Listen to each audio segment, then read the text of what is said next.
I saw One Battle After Another this weekend, and if you haven't seen it yet, you're doing yourself a vast disservice. A lot of people are already calling this film the movie of the year, and although I really hate it when people say that when the year isn't even over, One Battle After Another is so good that I'm employing the can't beat 'em, join 'em strategy and prematurely also calling this film my best film of 2025 right now. So why did this film impress me so much? Well, it's got a lot to do with some of the other films I've watched this year, specifically Eddington, and I'm going to just forewarn people here, I'm going to spend quite a few minutes dredging up some points from that video to show you how One Battle After Another does the whole political commentary thing way better than Eddington does.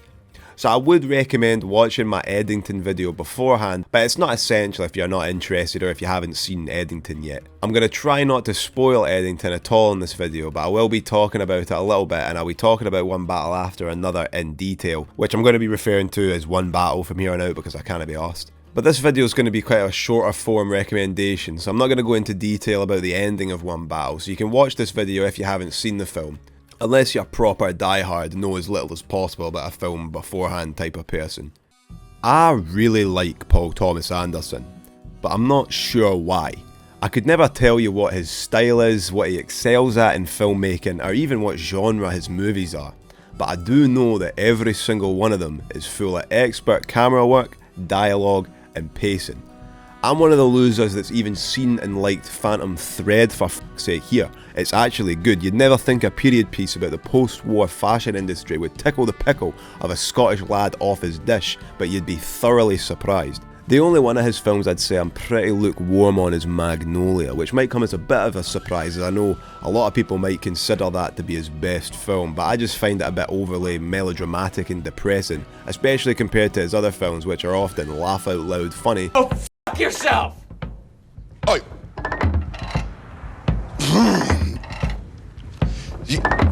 As well as being action-packed and intense. I'd probably say my favourite was Punch Drunk Love. Oh, but there will be blood as well. Nah, Punch Drunk Love, I think it's more fun, it's more exciting as a film. The main reason I think that Punch Drunk Love is PTA's best film is mainly in the way the camera work and the music fully encompass the main character's feeling of anxiety and panic. The film has easily some of the most realistic and hard to watch depictions of like panic attacks I've ever seen. And if I had to name PTA's main strength as a director, it would probably be how his cinematography and production design can really accurately depict very specific and intense emotions in a character. In Punch Drunk Love, I'd say that the main intense emotion portrayed is panic. In There Will Be Blood, I'd say it's greed. And now, in One Battle, Paul Thomas Anderson seems like he's trying to depict desire. Now, if you've seen this film and taken a peek at the buzz around its release, you might have noticed that the film is a teensy wee bit political. Well, no kidding anyone here. Although I can poke and make fun, do I really sound like the type of lad who's qualified to talk to you about the political climate of the United fucking States right now? No likely.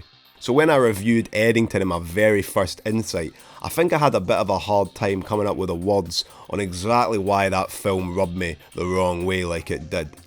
I'm glad I can now cover One Battle because I'm thinking it's going to help me make my point a little bit better. In that Eddington video, I commented on how the use of real-world dog whistles confused the tone and the overall ending message of that film.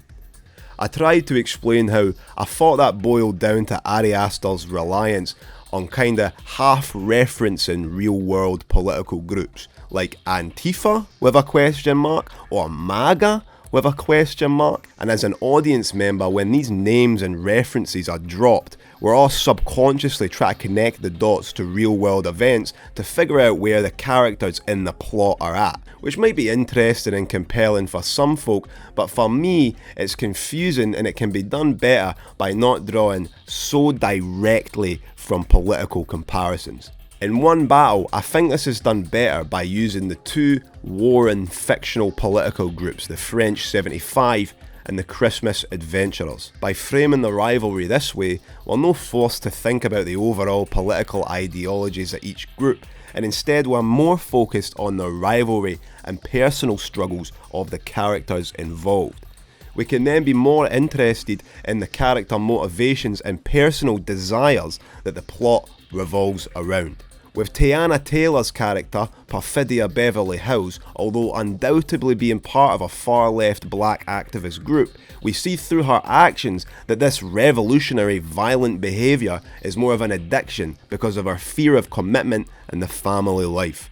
And in Sean Penn's character, Colonel Lockjaw, although definitely being part of a group as slimy rich racists, is shown to be more in it because deep down he hides a secret sexual desire for black women, especially Beverly Hills. Another big bonus One Battle has over Eddington is including a kind of everyman, fish out of water protagonist that occupies more of a grey area between the two in Leonardo DiCaprio's character Bob Ferguson. His main motivation throughout the whole film is just to try and escape and live a normal life with his daughter, which serves as a great way to easily relate to a protagonist's decisions, as Leo's character doesn't necessarily have much ideological weight behind them. I was honestly pretty surprised to see that Beverly Hills and Lockjaw were the main two characters driving up so much of a political stink around this film, because when I was watching, I found that the most direct and compelling political comparison was in Benicio del Toro's character, Sensei Sergio. Specifically how he behaves when Lockjaw's immigration control unit show up at his hideout. To just cover the camera work during this sequence, oh my god man, I've got an 11th best one take of all time for you here, seriously. This whole scene in this tech shop slash hideout is this amazing one shot that sweeps back between Del Toro calmly instructing his people around and conducting all these sorts of plans and conversations while shouting over at Leo to hurry up and that. The reason I think this scene is probably the most political in the film is how overtly and realistically it mimics the current immigration concerns and arrests that have taken place in America.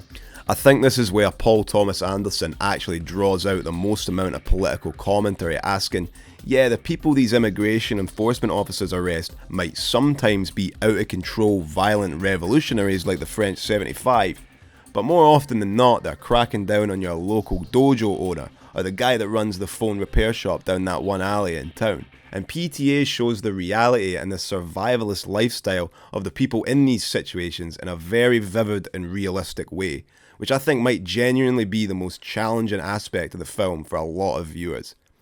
Del Toro does a great job with the material as well, being a very cool-headed character who ends up being the main source of comic relief during the more intense moments. Thank you, Sensei.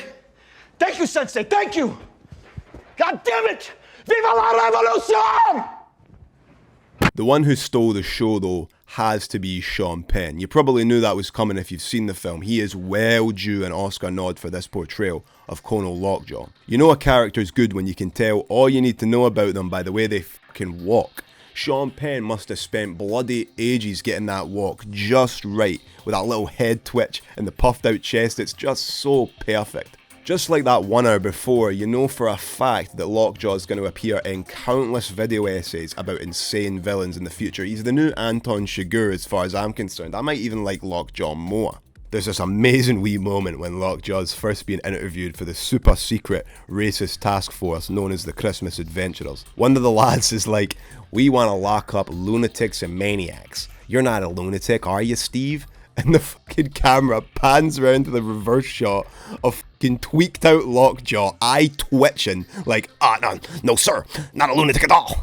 It's just perfectly written, and a lot of people in the theatre, including myself, actually laughed out loud at that. And that's another great bonus to this film, that it can often expose the foolishness of a particular toxic ideology through humour and irony, which for me made it a lot more accessible and understandable than a film like Eddington. I think if you watch this film after hearing all the political buzz around the release, you might be genuinely surprised at how much it makes you laugh. It even has plenty of awkward phone conversations, which is pretty much a staple of Paul Thomas Anderson at this point. I'm going to try to wrap this one up pretty quickly because, again, I want you to be able to go out and watch the film if you haven't seen it yet. Because films like this one, they don't come around very often, and please, if you still can, go to an actual movie theatre and see this one, I beg you. Show the man that this is the type of stuff we want to see at the movies. Alright.